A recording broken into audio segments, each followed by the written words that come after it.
Je me lève doucement, encore dans les brumes du sommeil, et me demande si tout cela est un rêve ou plutôt un cauchemar. Du moins je l'espère, car je suis toujours à l'hôpital, et mon corps et mon esprit encore sous l'effet des calmants que l'on m'a donnés hier soir. Ça doit être à cause de ça, je suis sûr. Ça doit être ça qui m'a fait délirer, et que du coup j'ai confondu rêve et réalité. Car sinon, comment imaginer un homme qui marche sur les murs? Je commence à souffler et à me détendre. Puis je me dis que tout cela était un mauvais rêve. Je regarde le plafond et me surprends même à sourire. Mais alors que je tends le bras, je remarque une marque sur mon poignet qui ne se trouvait pas là avant la nuit dernière. Je regarde de plus près mon poignet et vois la marque de 2 yeux entrelacés. Mon cœur s'accélère, mon esprit s'affole, tout était réel. J'ai du mal à respirer et une terreur s'empare de moi. Paniqué, je tourne la tête de droite et à gauche. Et cette fois, je lève aussi la tête, mais personne. J'essaye de retrouver mon calme, et c'est à ce moment-là que la porte s'ouvre. Je vois d'abord une tête blonde passer qui me sourit. Je me détends, souffle légèrement, et puis je cache mes mains. La personne entre, se place à côté de moi et me dit « Salut Catherine, tu vas bien ?» Oui Elena, je vais bien. Elena est ma coloc et une de mes seules amies. Et je sais que je peux compter sur elle en cas de besoin. Et encore une fois, c'est le cas. Elle me fixe et me montre un sac qu'elle pose sur mon lit et me dit « Tiens, je t'ai apporté des vêtements propres et aussi ceci. Elle me pose un petit paquet sur le lit. Ton traitement pour ta transition, je l'ai pas oublié. »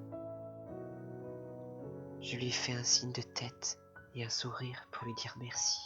Je ne bouge pas les mains. Elle le remarque et me dit « Tu ne devrais pas les prendre tout de suite. » Je vais attendre un peu une fois que je me serai changée. Tu ne me cacherais pas quelque chose? Non, rien. Pourquoi cette question? Elle regarde mes mains et plisse les yeux. Elle se doute de quelque chose. J'évite son regard et elle me dit d'un air inquiet Eh bien, on dirait que tu caches tes mains. Rassure-moi, tu n'as pas été blessé. Non, je n'ai rien, ne t'en fais pas. À peine je finis cette phrase sans une grande conviction dans ma voix qu'elle soulève le drap. Elle prend mes mains et les regarde attentivement. Moi, je n'arrête pas de voir la marque passer sous ses yeux. Mon cœur bat très vite. J'ai l'impression qu'il va sortir de ma poitrine. Mais alors que je m'attendais à trouver une explication, même complètement stupide, elle me dit une chose qui me surprend. Mais tu n'as rien? Pourquoi j'avais l'impression que tu l'es caché? Attends, tu ne vois rien? Que veux-tu que je voie?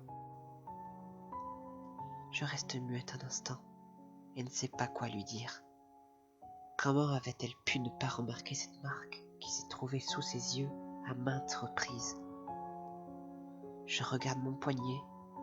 Moi, je vois la marque. Peut-être que je suis la seule à la voir, comme avec les cœurs noirs.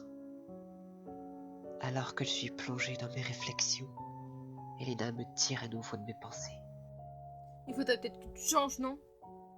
Car, à ce que je sache, tu peux partir. Oui, je vais me changer. Je me lève, j'entre dans la salle de bain, je prends une douche rapide et je me change. Quand j'ouvre le paquet qu'Elena m'a donné, à l'intérieur il y avait une tenue Lolita. C'était une tenue que j'avais toujours voulu m'acheter un jour.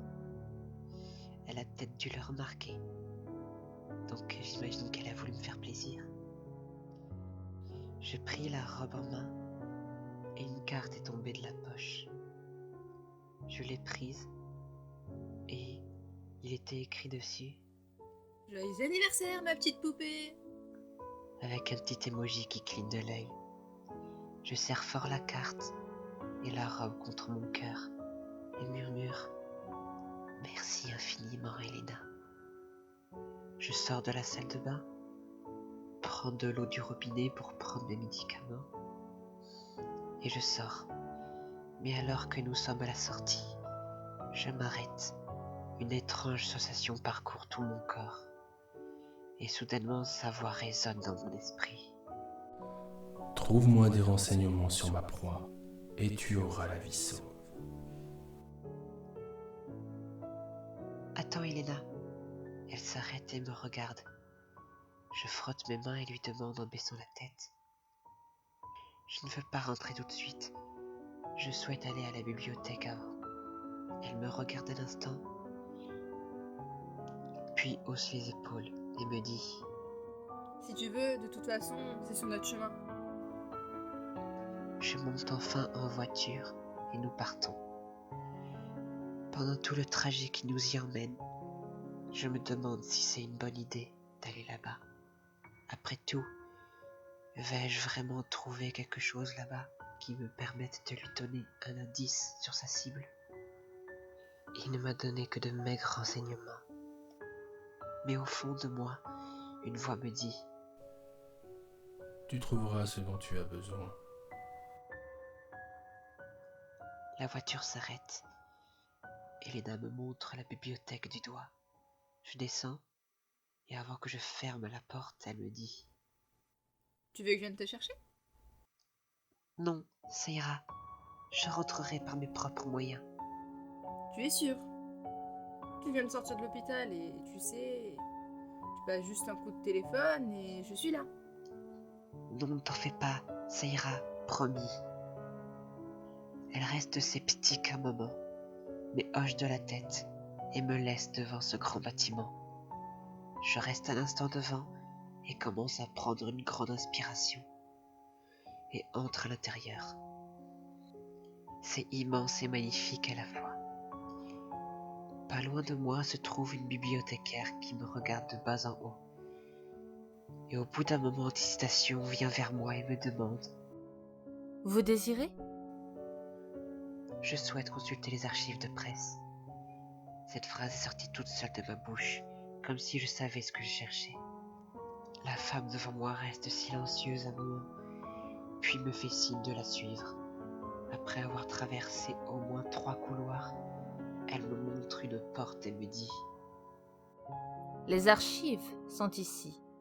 Elles sont classées par année et par type, national et international, pour faciliter les recherches.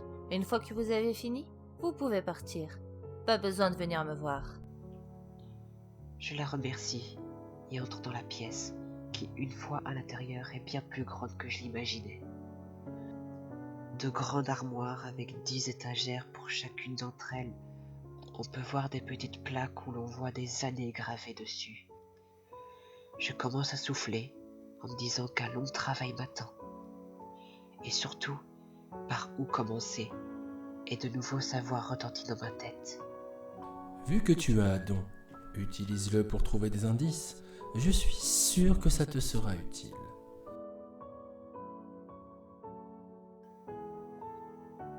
Je ferme les yeux et commence à me concentrer. Je commence à toucher les dossiers et là je ressens une étrange sensation, comme si mon corps était parcouru de petits chocs électriques. Je m'arrête net et ouvre les yeux. Je tiens un dossier dans la main. Je sors et commence à le regarder. Les articles de presse, rien de bien fascinant. Mais arrivé à la moitié, je vois un article qui parle d'un meurtre violent, d'un homme tué de plusieurs coups de couteau et égorgé. Ce n'est pas le seul qui provoque en moi d'étranges sensations. Dans ce dossier, 2 autres articles réveillent mon don. Il y a d'abord une disparition et le corps de la personne retrouvée 2 mois plus tard. Le corps atrocement mutilé. Et le troisième, lui, avait été retrouvé éparpillé chez lui en morceaux dans chaque pièce de sa maison. Je continue d'utiliser mon don Petit à petit, je découvre meurtre sur meurtre, et tous sont d'une violence inouïe et d'une sauvagerie sans nom. Je ne sais plus combien de temps je suis resté là, mais mon don m'a bien fait remonter de 15 ans en arrière. Et après avoir lu ceci, je me dis à moi-même, eh bien, quel sale monstre, il mérite bien ce qui va lui arriver. Je me surprends à tenir de tels propos, mais je n'ai pas le temps de me soucier de ça. Je ne me sens pas bien, ma tête tourne, je suis prise de nausée, tout tourne autour de moi, et mes jambes ne me soutiennent plus. Je me retrouve à genoux. Au même moment, ma main droite frôle un dossier, et je ressens une fois de plus une étrange sensation. Plus par réflexe naturel que par envie. Je prends le dossier, mais je n'ai pas le temps de l'ouvrir. Je sens une espèce de brûlure sur mon poignet. Je le regarde, et la marque commence à rougir. Là, j'ai comme une vision. J'ai l'impression de survoler la ville, comme si je volais. Et là, je me déplace à une vitesse hallucinante. La ville défile sous mes yeux, et à la sortie, je vois une forêt, et ma vision s'arrête là. Je me lève tant bien que mal, et essaye d'ignorer le monde qui tourne autour de moi, car ce soir, j'ai rendez-vous avec un monstre pour lui donner des renseignements. Et je dois me dépêcher, car sa fin va revenir, et je suis persuadé qu'il n'aime pas que l'on soit en retard.